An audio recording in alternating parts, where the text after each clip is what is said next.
to the Adhocracy podcast. Today here I have Tobias, a local musician from the Snohomish, Marysville area.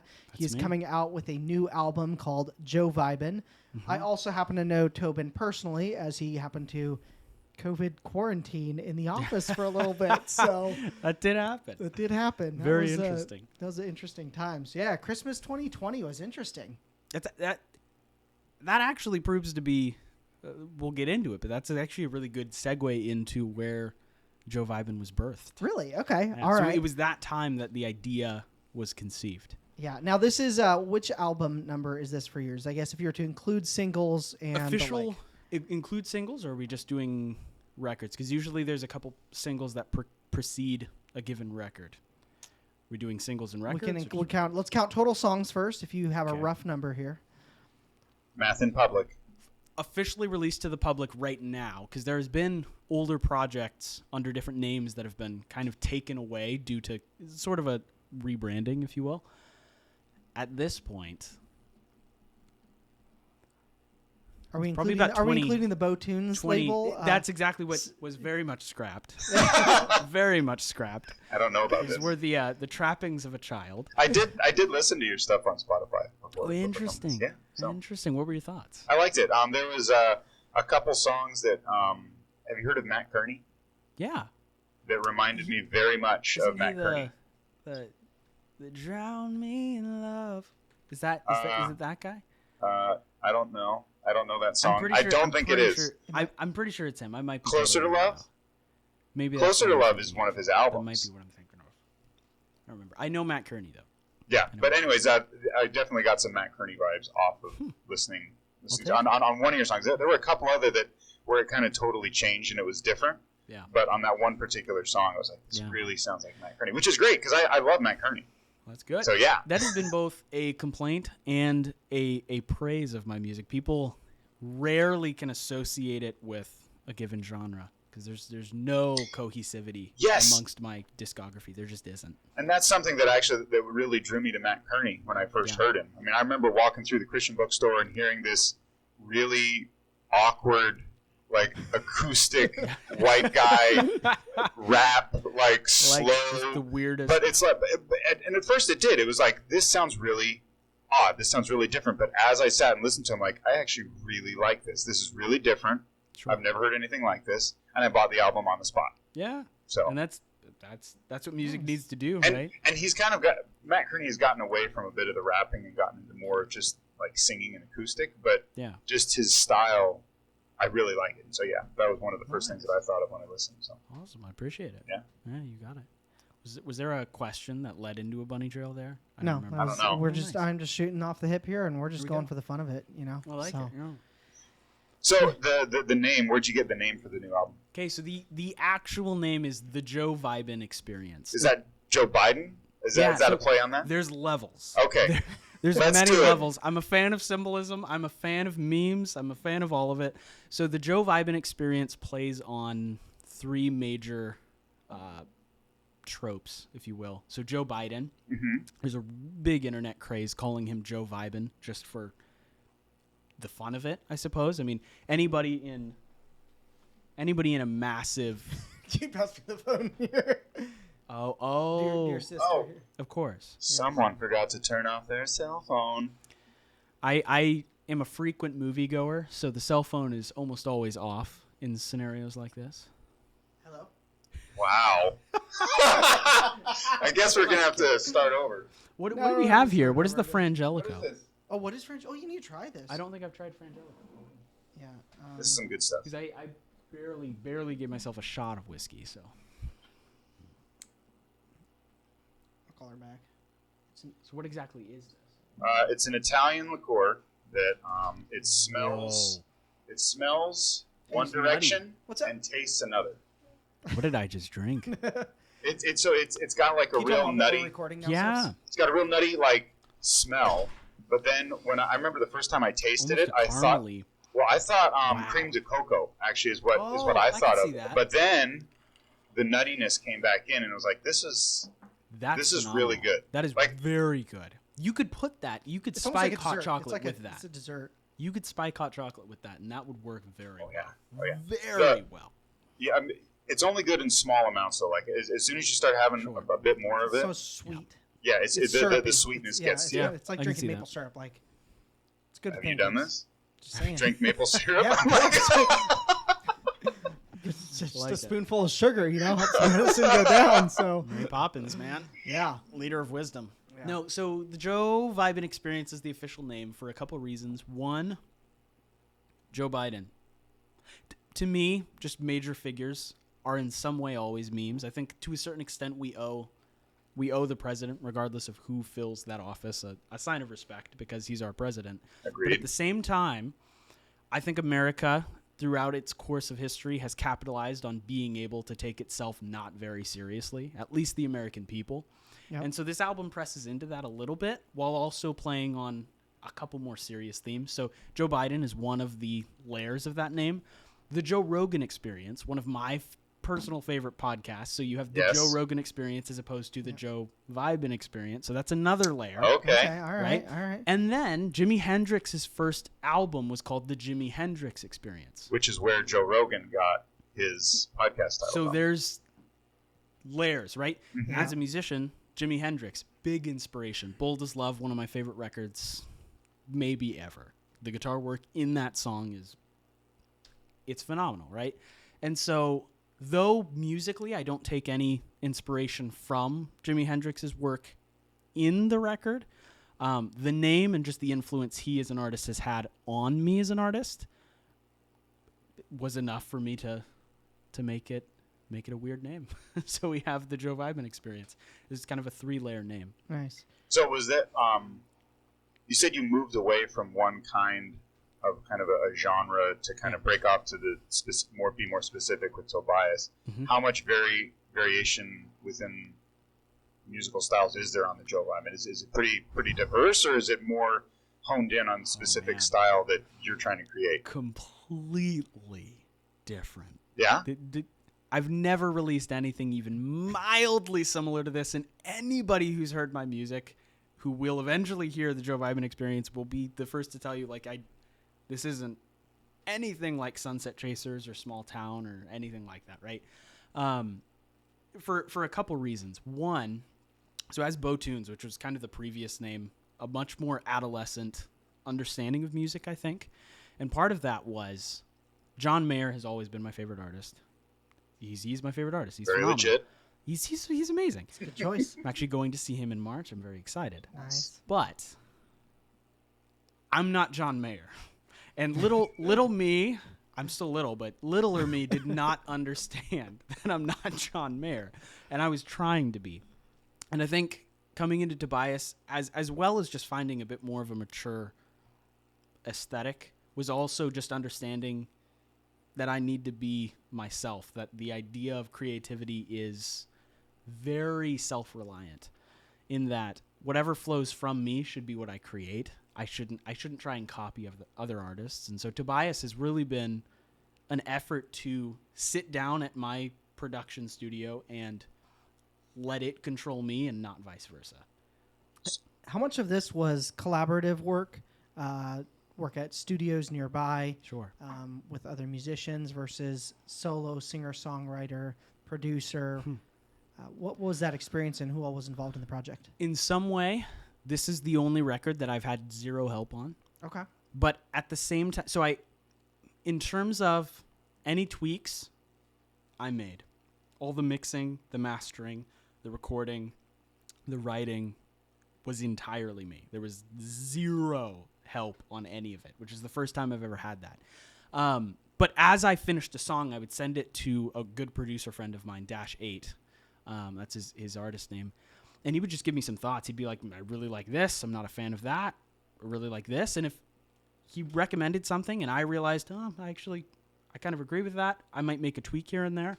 But if something he recommended went sorely against what I felt was right for the project, this was the only time I've ever just axed multiple critiques. And there was some major ones. There was some where he basically said, this is just against what you should do as a producer. And I said, I don't really care. It's because part of it is It's the record I've taken the most and least seriously simultaneously. It's such a conundrum. It's a juxtaposition of feelings right there. Yes. So when you were writing this, I'm curious. Like you said, you originally were going for more of a John Mayer feel, and this is more just you. Yeah. When you're doing that, I guess it's a two-part question. Do you have any influences that you feel are like so ingrained in you that you're always going to pull from it? And then also, when you're in the process of writing this, do you still listen to a significant amount of other music, or do you just kind of tune it all out to just focus on what you're making? Good question. Okay. There's layers to the answer. Layers are the theme. Sensing a lot of layers here. Experience. Yeah. This is an Ogre album. Yeah. For fans out there. I am. Exactly, yeah. So the first song that I made off of Joe Vibin, at least the first that was fully produced, there were a couple ideas that were preconceived to the first song that was actually finished. But the first song that was finished is called "Win You Back," and that's a single out. It's a single that was released. Listen to that one. Yeah. So it's a very dance, disco. Mm-hmm. It was a tribute to Daft Punk. So Daft Punk in 2021 released Epilogue, which was the final thing they ever did. Ever. Daft Punk no longer exists as a band. Sad.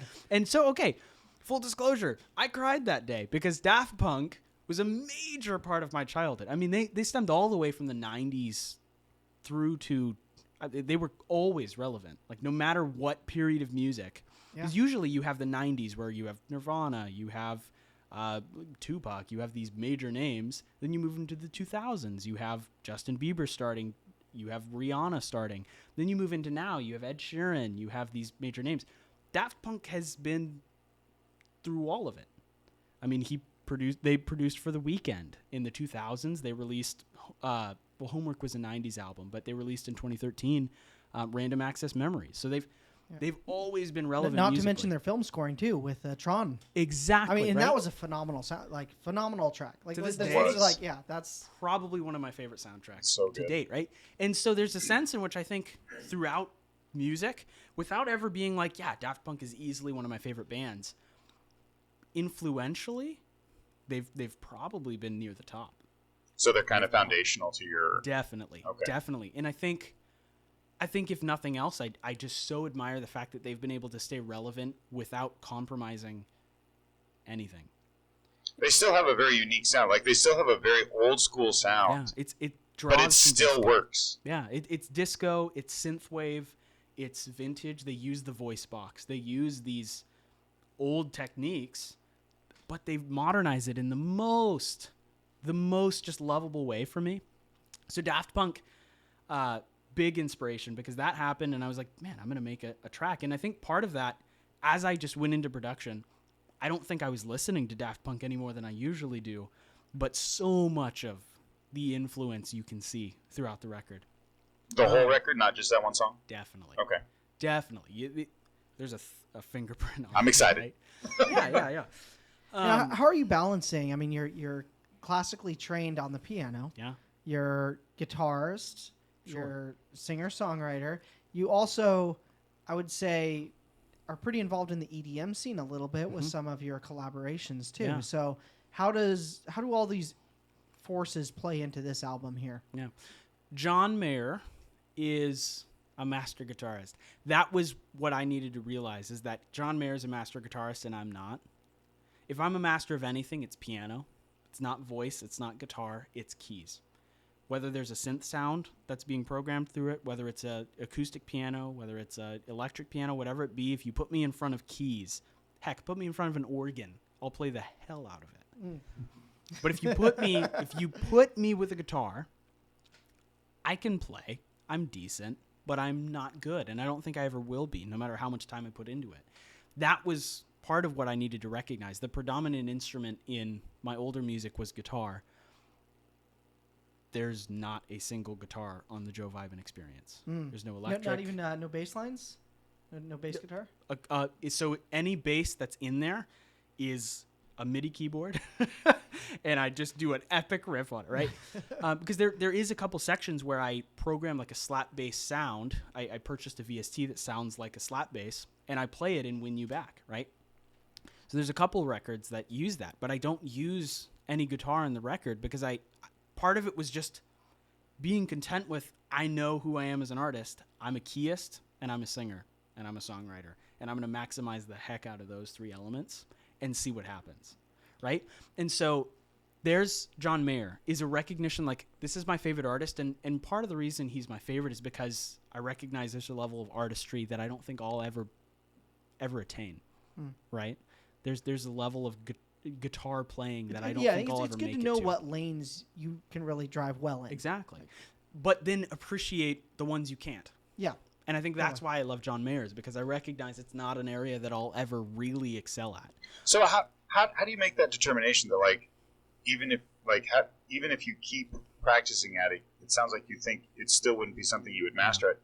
Is there a way that you, like, figured that out? Like, your fingers are just, like, the wrong length to reach certain kinds of chords, or to be able to do the certain kind of, like, I'm just curious, like, how you, because a lot of times everyone is told, you know, if you do this and you just keep working hard at it, you'll eventually get really good at it. And so it's interesting to hear you say, I don't think I would ever be a great guitar, or I think you're a great guitarist, but whatever. You might not. I don't know my guitars that well, but to hear you say that, I'm just curious what makes you say that. Yeah. Finger length, that's interesting. I have short sausage fingers. For those who don't know. Genuinely speaking, my piano teacher, God bless her soul, used to literally call my fingers sausage fingers. Like, you have sausage fingers. And I'd be like, I don't know how I play piano. But I do, okay? And I think part of it is when I sit at a guitar, and anybody in my family growing up will tell you, the first time I ever sat at a piano, it sounded good. Pretty sure my mom started crying, which was a little weird. The first time I ever sat at a piano, because it sounded good. She cries at everything. That's a fair assessment. So maybe it's something special. But as that developed, you sure it was because it sounded good? Maybe it was just maybe I had some banshee tones there. But as that developed, like it never stopped getting better. I never stopped getting better at the piano. I remember your was it the first concert where you're blending together your you had everything, was it from, you had Charlie Brown in there to like it was quite the medley. It was eclectic. It was very eclectic. It really was. But it was. I mean, the first piano competition I ever competed in, I won first, and then I proceeded after that to never win less than second. Interesting. Ever.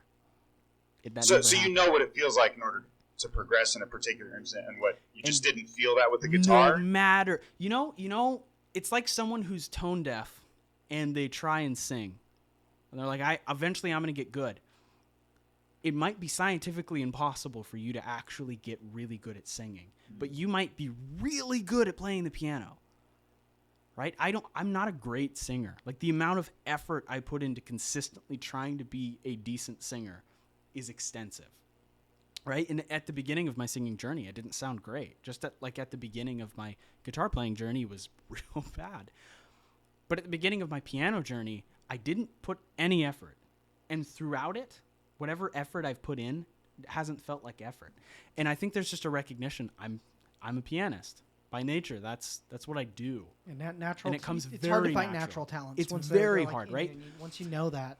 And so, being classically trained in piano for 8 years, something like that. I started when I was, I think, 11. Ended when I was right. 18, 19. So 7, 8 years, something like that. I was classically trained for a while, and that bleeds through a lot. That bleeds through a lot on the Joe Vibin Experience. And part of it was, that was always something I tried to fight. Because there's this kind of consensus in the pop world that classical music is good, but it's not consumable. Beethoven is a genius, but he's not a pop artist. Bach makes good music, but you don't stream it in the car. You don't. I'm expecting Bieber to come out with a Chopin next. Right. See, and that's part of my brain is as someone who's the kind of guy who listens to Chopin in the car and the kind of guy who listens to Beethoven while he's at home cleaning his room or whatever it be, where people usually put on Journey or Justin Bieber or David Bowie or whatever it be, I'm totally content putting on a movie soundtrack that draws from classical music roots or Bach symphony or whatever it be. And so part of that was approaching the production just saying, you know what? Like if my love for Bach shines through, I'm going to let it. I feel like in older music like that there's a complexity that's lost in a lot of modern music. Because, I mean, a lot of modern music, you get into those I forget the chord progression. I'm sure you know it. They're like every pop song is like has that 1 3 4 1 4 6 5. And so and you can literally just switch songs like mid and there's song. A couple, but yeah, you can. And so I think that having that classical training really enables you to see where you can fill some of those gaps in kind of what the more pop feel that we have now. So I mean, is that something? It sounds like you're agreeing with me, but like you're able to fill some of that space where maybe it would just be like a constant, like a constant bass line, but then you take it and you fill it out a little more. Well, that's exactly it. Is from a pop standpoint, you develop chords first. From a classical standpoint, that's not how you approach a song. It's just not. Bach didn't think, okay, these are the chords. That's not how you write an invention. That's not how you write a prelude and fugue. A prelude and fugue, it's ideas. It's ideas. You even call them ideas. My piano teacher would be like, okay, there's 2 ideas going on right here, and you need to express them differently. That's not something you even dabble into when you sit to write a song at a piano with a 1 4 6 5 chord progression. You don't think about a progression and write lyrics, because from a pop standpoint, the lyrics are the emotional framework of the song. In Bach's day, the melody, the intricacy was the emotional framework of the song, right? Why are they mutually exclusive? Well, I mean, in classical times, the only singing that you had with music was opera, I'm assuming, right? To a certain extent. So almost every classical musician you see was in some way associated with a liturgical form of the church. So most of the singing that was choral, exactly. So it happened with the choir, which was in and of itself harmony. Mm-hmm. It was in and of itself harmony. So you'd have the organ. I mean, Toccata in D, the dun-dun-dun, dun-dun-dun-dun. That's what they used to do to welcome the priest walking down the aisle in a church. Now, you walk into churches nowadays, and it's like a rock song. It sounds like Journey's up there. Turn on the fog machine. Exactly, right? In the olden days, there was the sense of, like, music needs to lift your mind to the heavenly realms. You shouldn't be focusing on the player. So an organist is in a loft. You don't even see them. All you hear is this massive, who knows who's playing? I don't know. And neither does any of the lay people. All you see is the priest walking, and you hear this music, and it's insane, right? That is in part, so that, again, layers. The Joe Vibin Experience is layers. We're getting into some controversial territory, boys. Nice. I don't even know it. So, let's talk. I'm feeling this has to do with your recent conversion as well. Partly. Okay. Partly. All right. Conversion to the Catholic Church from a Protestant background. When my credibility just dropped. I'll never be president. Okay, I walk into a Catholic church, specifically a very traditional Catholic church, and no matter who you are, like, you could be a Catholic hater. You could be the most atheistic human being ever. I've never met a single human being who walks into a Catholic church and says, this is ugly. That doesn't happen, because Roman architecture is spectacular by every stretch of the imagination. It's crazy, okay? And that crosses over into music as well. There's not going to be many people who look at traditional Catholic music and say, that's just ear bleeding. That's gross, because there's a sense of intricacy, okay? That emotion is what I think all music can be. Because you do have people who listen to Justin Bieber and they're like, my ears are bleeding. You have people who are listening to country music and they say, my ears are bleeding, or rap, and they're saying, this is disgusting, or whatever it be. But you rarely, there's every 1 in a million, you'll have someone who's like, this sucks. And there's you'll always have outliers. those people. But nowhere do you get the sense of appreciation for music like you do in the classical / church circles, which at one point were one and the same. Bach was a Catholic. How's music changed over the years in the Catholic versus since the Reformation? I mean, if we're talking about Protestant churches, you're kind of talking about that same standard rock chord progression in a lot of the worship sets. And that experience, I think you're right, which is that sense of awe is a little bit lacking. It kind of feels like when you walk into Protestant churches, you're often experiencing, I'm just going to throw out a local radio station, but like a Spirit 105.3 standard set, and you're kind of like, yep, heard that song 35 other times. I can sing to it. To their and credit, else can. To their credit, that's the goal. The Catholic Church and Protestant churches have very different goals.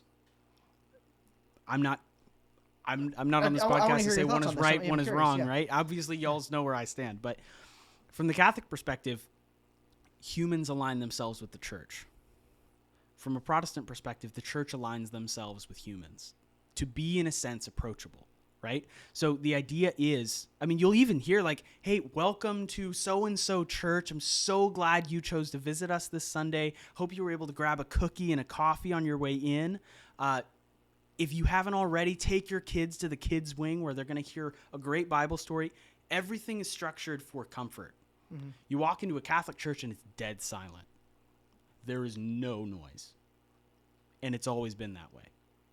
Because you walk in and it's considered a house of prayer. Two very different approaches. Make it a comfortable space for the people. From the Catholic perspective, make it a comfortable space for Christ. That's the two differing ideas.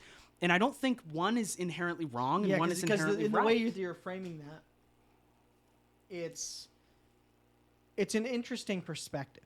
Yeah, I'll say the least. Like from that standpoint, because I don't think that's every Catholic's perspective either. Yeah, because I mean, right? The American Protestant Church in so many ways. So how long did it take us to get to Catholicism here? I would say this might honestly be a record, though. That's true. Tobin. With Tobin, that's a record. This is a record here. So I think we've managed to get a solid conversation. Now, I am curious, though. Classically trained, piano, Catholicism, COVID era, quarantining, isolation, relationships, highs and lows. Where, how does this all tie together, and how did this lead into? I mean, I feel like I'm blanking on the name of the song, but is it "Goodbye Me"? I feel like that one's just a straight up breakup song. Yeah. "Goodbye Me," "Your Plan." The Joe Vibin Experience is therapy. Okay. The Joe Vibin Experience is therapy, and you're not going to see many notes of Catholicism in it. You're really not. Not because Catholicism isn't written into the fiber of me. If anybody knows me, if I like something, whether that be Spider-Man, Catholicism, or a cheeseburger, that I'm not kidding. I will talk about it. Have you ever walked into a Catholic service dressed as Spider-Man eating a cheeseburger? Because it seems like I've come pretty damn close. Okay. I went to recently. I had an. I had to bring them all together somehow. I had an interview with the Catholic He might Church. be going to confession over this one. Okay, I had an interview. I'm still kind of discerning what that's going to lead to, so who knows. But I had an interview with a couple parishes in the Catholic Church as a music director. And I came in a Spider-Man mask, which I quickly realized was probably not a great idea. Because this is already a lot closer than what I was expecting. No, that's what I'm saying. It's like, okay, because I walk in, and even like the person who recommended me for the job, they looked at me and they were like, "You brought another mask, right?" And I was like, "No, why would I bring another mask?" They were like, "Oh no!" So they literally they got just a plain black mask, and they were like, "Just please don't wear a Spider-Man mask interviewing with a priest." Like, and they just tried. They brought it to a level, and I was like, okay. I'm now thinking about the logistics of this decision, and I'm realizing I was in the wrong here. Was this mask like a COVID mask? Like, you decided to wear a Spider-Man mask instead of a COVID mask? Definitely not a Spider-Man. This is not the full outfit. Oh, okay. That would be insanity. Okay, that's what I thought this was. That's even better. If I had the balls to do that, I'd be in a worse place in life. So it was just a standard face mask. Yeah, it was a COVID mildly protective mask, I suppose. I'm less interested with this story. Let's move on. Okay. I was just really only disappointed that it wasn't Iron Man. Oh, there we go. But on that, going back to kind of the central themes throughout it, the reason you don't see a lot of Catholicism bleed into the record is because it took me a very long time to come to terms with the fact that I was unwaveringly Catholic, considering a lot of my Catholicism and a lot of my devotion to it was built around a sort of lifestyle I had created with my significant other, who is now my ex-significant other. It was very interconnected. And part of that is I never want it to be disconnected. I don't want who I eventually spend the rest of my life with to be separate from the way I express my faith. They should be one and the same, right? And I felt as though in that stage in our relationship, they were becoming that. They were becoming that. I mean, there was a promise ring in the picture. There was a whole slew of things. And I was like, okay, we're not turning back at this point, so there's no reason to start keeping them separate. Because in the beginning of a relationship, it's very wise to keep certain things not in the scope of the relationship. They need to be separate for a reason. But as it begins to become more than just a relationship, and you determine this probably isn't going anywhere, and then you're set enough that you spend money on a ring to declare this is definitely not going anywhere, and then it just ends. There was a sense in my brain where I was trying to come to terms with like my routine of going to mass and confession and adoration. She was there every time. Evening prayers, we would call each other to do evening prayers. So then I go to my home altar to approach evening prayers, and it's, what do I do? Like, I don't know what I'm doing without her, right? So there was a sense not where like I'm questioning Catholicism, but I'm so scared to practice my faith because it feels so wrong and empty without her. And that is an issue. And it's definitely gotten better since it ended. But that's one of the reasons you don't see Catholicism written throughout this album, because it was just painful to even think about it. And so all I could think about was the fact that this broke off, this ended. And so the opening record, it's called Joe Vibin, the opening song on the record.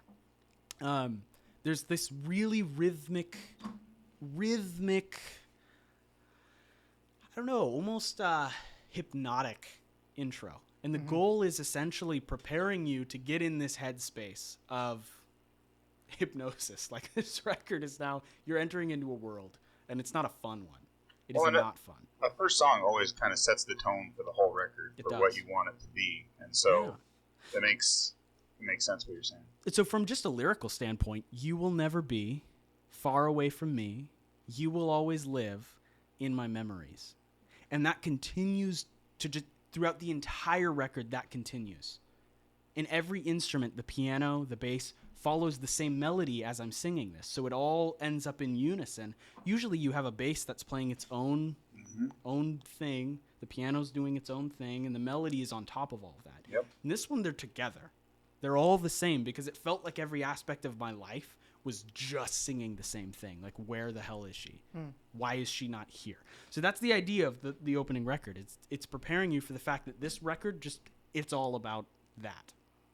It's all about that. And do you think like you mentioned early on, that this record is all over the place? I mean, yeah. You want to talk about the strangest lyrically song that's simultaneously the most frustrating, but cannot escape your head. Yeah. If you take a duck, removed its tail feathers and its beak, what was it? Then it's imagine. Yeah. So give it everything you could imagine your wildest dreams. You end up with the world as it is, right? Yeah. So it's like. it's like so odd. you want to? I feel like you've listened to that. Yes. I feel like you've listened to this, Jack, and I haven't. Go ahead and play it. It's Classy Joe. Classy Joe. Here we go. Already the name is just a meme, but go ahead and listen to the opening line, and I'll explain its conception. We'll have to dub this over. Yeah.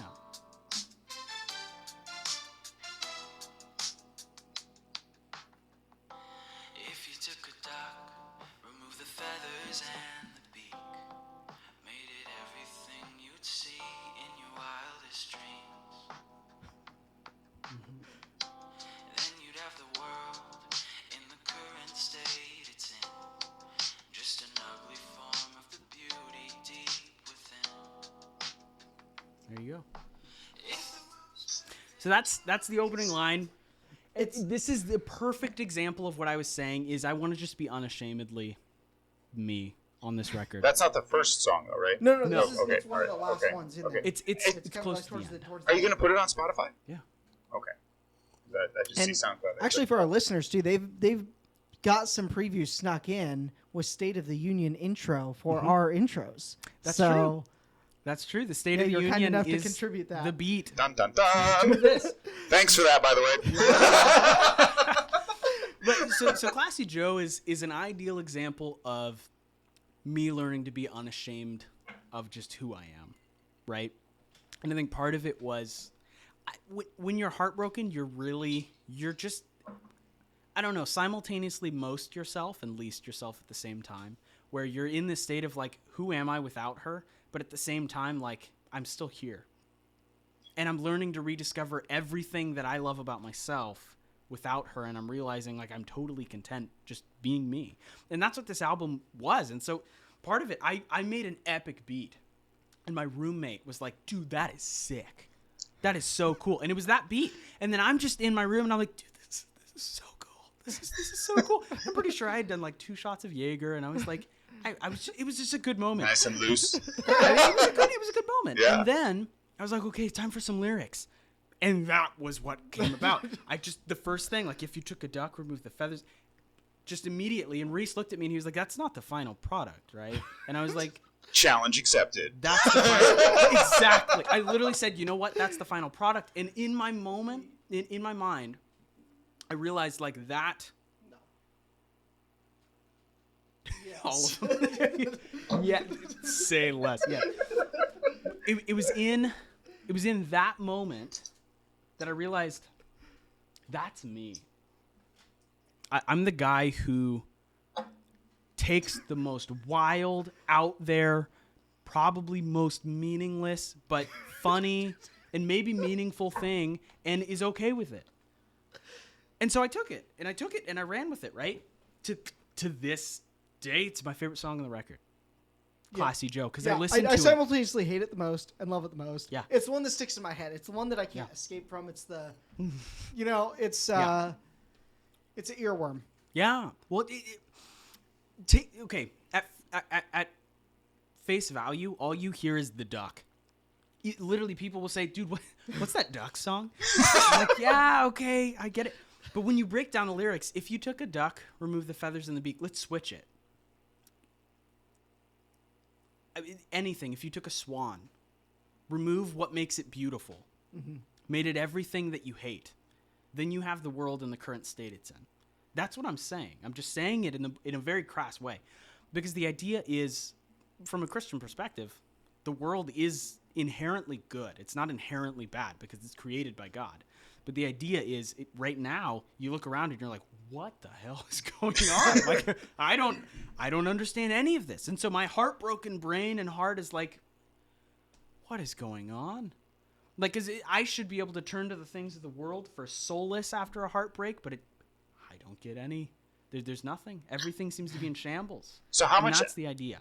How much of this album is, because I mean, you can make a lot of correlations there, I'm assuming, between, coming out of a relationship and having a world be completely crazy right now. So how much does it lean one way or the other, more towards like this coming out of a relationship, or this being like just an insane time, or is it just all mixed? So Classy Joe and State of the Union are kind of the songs that really embody. I'm going to pull out the song list just so that I have a. Yeah, I got it up right here for you.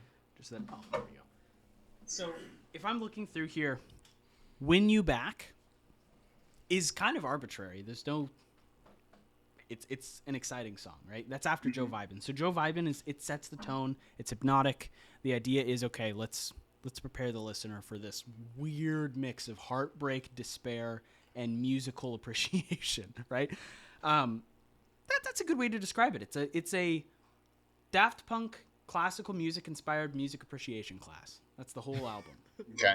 And everybody hates a music appreciation class. Everybody hates it. My bad. There's no. I don't know anybody. Learned a thing or two in music appreciation. No, art appreciation. Oh, okay, that's kind of interesting. Yeah. Back when I was in college, there was a class that was literally like everyone wanted to get into it because there were only 3 tests, and the day before the test, the instructor was like, "Listen, you guys can show up," and he would just straight up say this: "You can show up the day before the test, and I will review the exact test we will have the next day, and we will go over it the day before the test." And everyone's like, "Okay."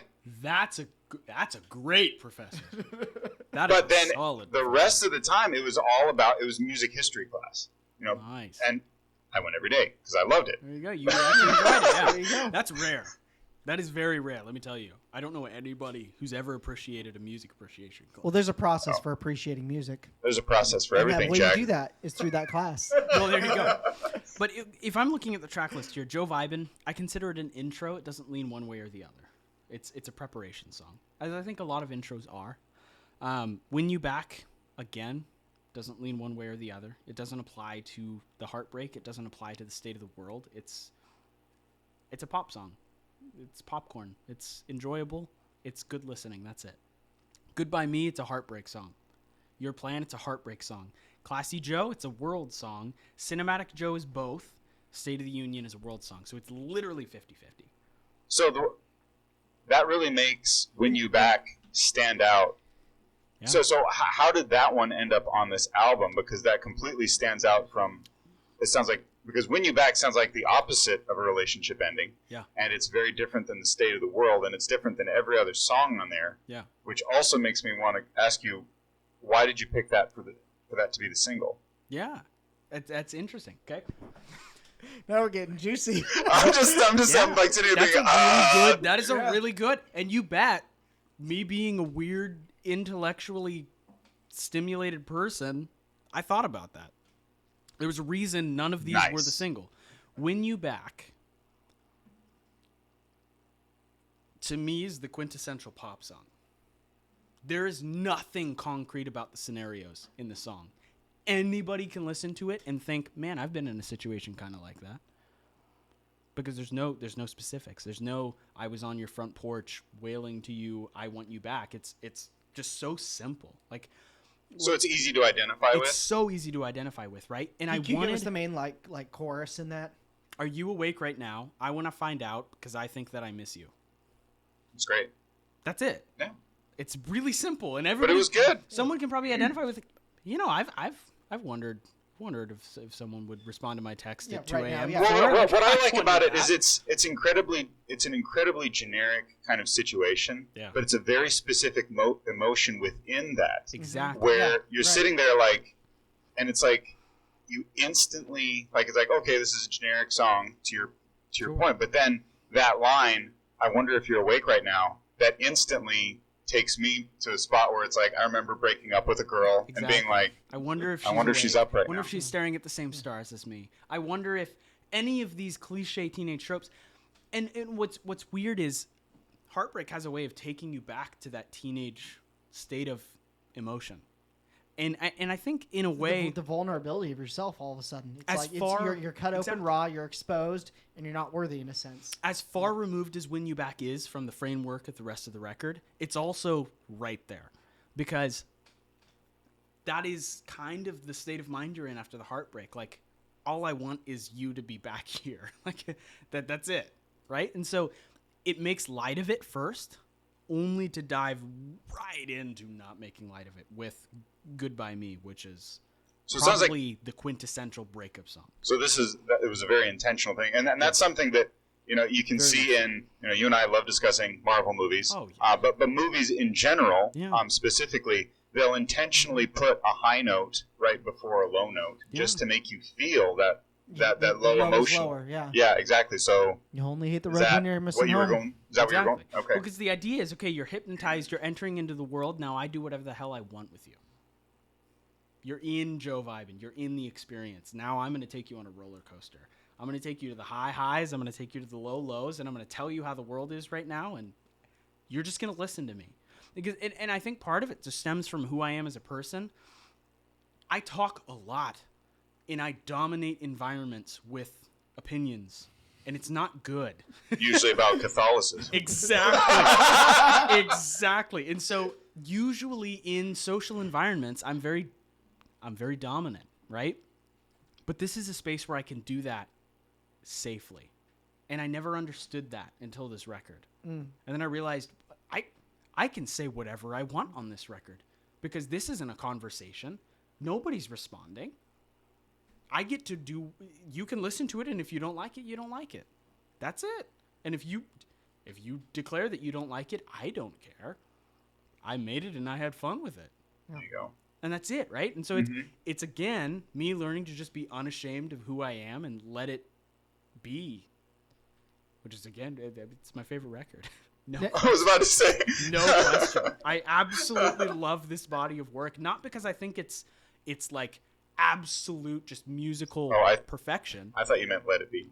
What was your rationale for including President Biden's speech in the end? Because there's an interesting set of lines when he's talking about kind of rebuilding in a sense or coming together. It's kind of like a kumbaya type of speech in some ways. Very true. What was your intent behind that?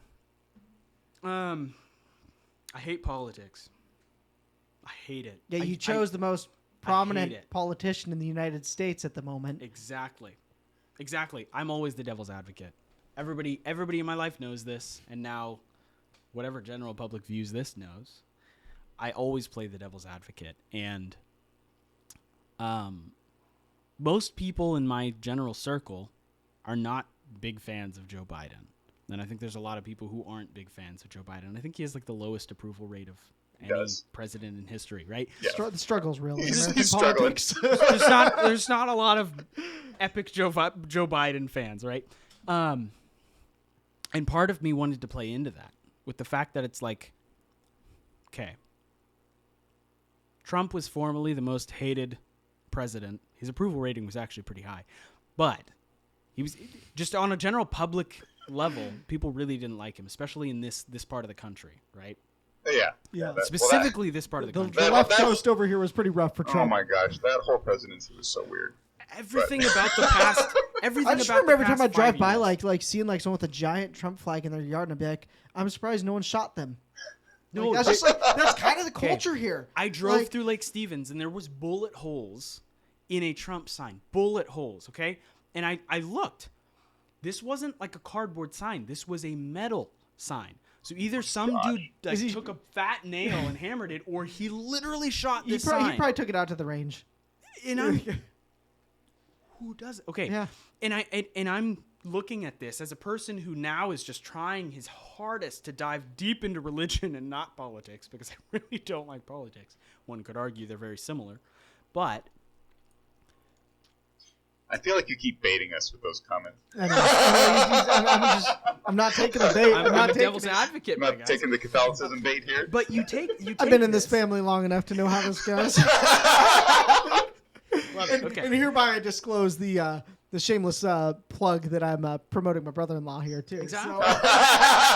So it's the reason I included it is because I don't care if you're a Biden supporter. I don't care if you're a Trump supporter. I don't care if you support the Green Party or the Libertarian Party or whatever it be. What he's saying makes sense to me. Mm-hmm. And to me, that's how we should approach the world.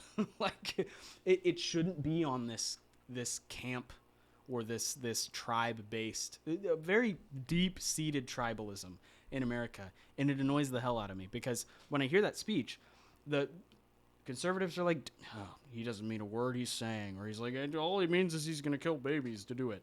It's like, just take it at face value. What he's saying is good. The idea of unifying the country for the sake of the greater good is not a bad idea. It's not. And pretty much no matter who you are, you wouldn't agree that that's a bad idea. Yeah. but people still crap on it. And so I wanted it to almost be like a juxtaposition with the people in my life, right? Because they probably know. I'm not going to disclose who I voted for, but I didn't vote for Joe Biden. Mm-hmm. And people know that. So they're going to hear a Joe Biden speech at the end of this album that I put as a labor of love, and they're going to be like, what? Why? And that's my goal. Like, really, there's nothing else other than I just wanted people to be really confused. It's good. Well, it can start a conversation on that where it's like, well, why would you do this? Well, maybe we should be less, and it could lead to a conversation where you essentially go, we should be less tribalistic. Yeah, and past that too, the rest of the song apart from that is almost the opposite, right? Because one of the lines is, you're just the 46th in a line of men who make promises that never seem to come to fruition. When will it be different? Right? So you're almost saying like the role of the president throughout history has almost seemed arbitrary. And then I give a presidential speech at the end of the song. It's like what is he doing? It's pretty funny.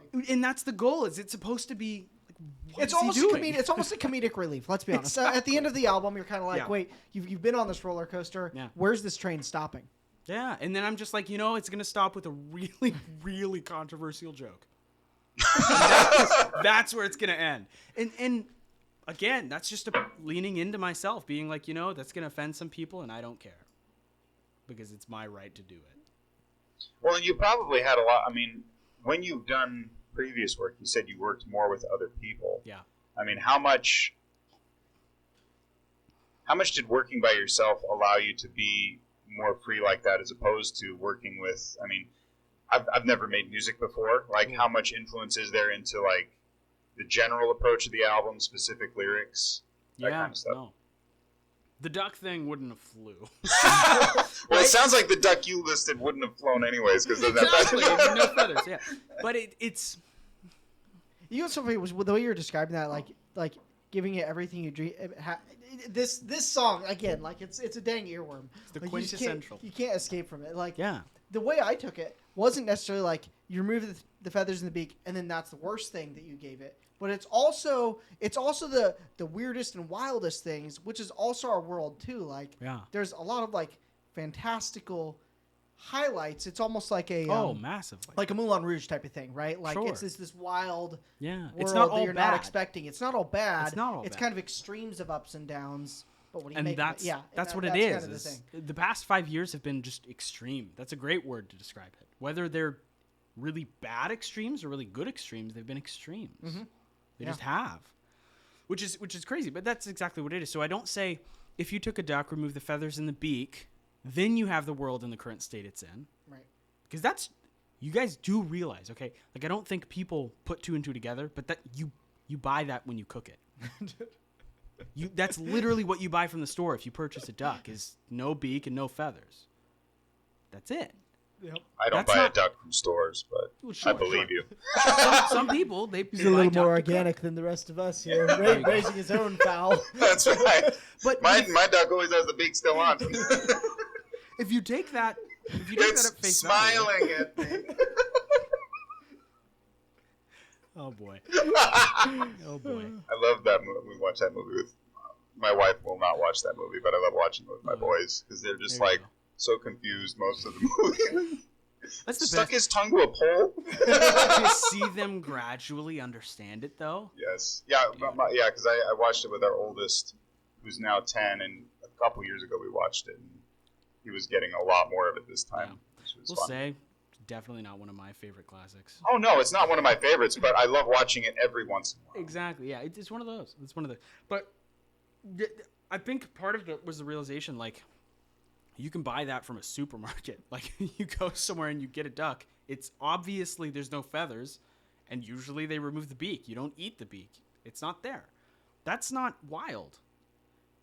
So it's almost arbitrary. And then you say, and then make it everything you'd see in your wildest dreams, then you have the world in the current state it's in. Mm. But then you can leave it up to the imagination, right? What if that duck is walking?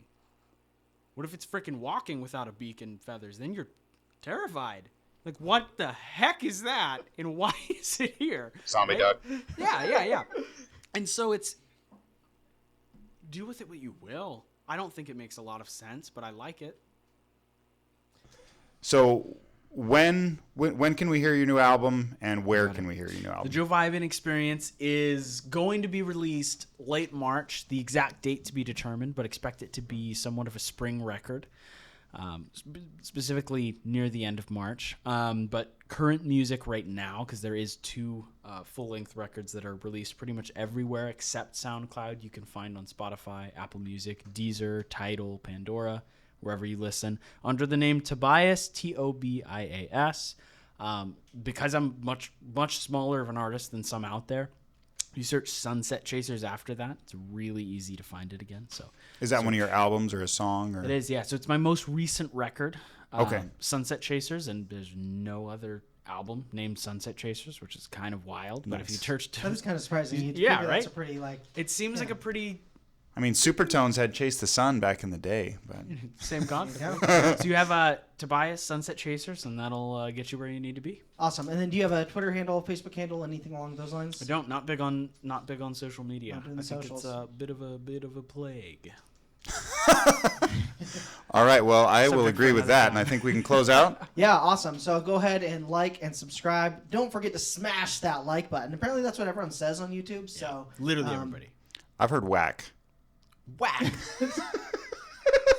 I don't like that attitude. Just don't like that. There's different connotations than I would expect. Yeah. Same here. Yep. I feel you. Smash the like button. You can smash the like button. You're welcome to do that. But, if something else fancies you, go ahead and do that too. There you go. All right. Thank you all. Awesome. Yeah. Thanks to Tobias for joining us. Go ahead and check out the new album, Joe Vibin Experience.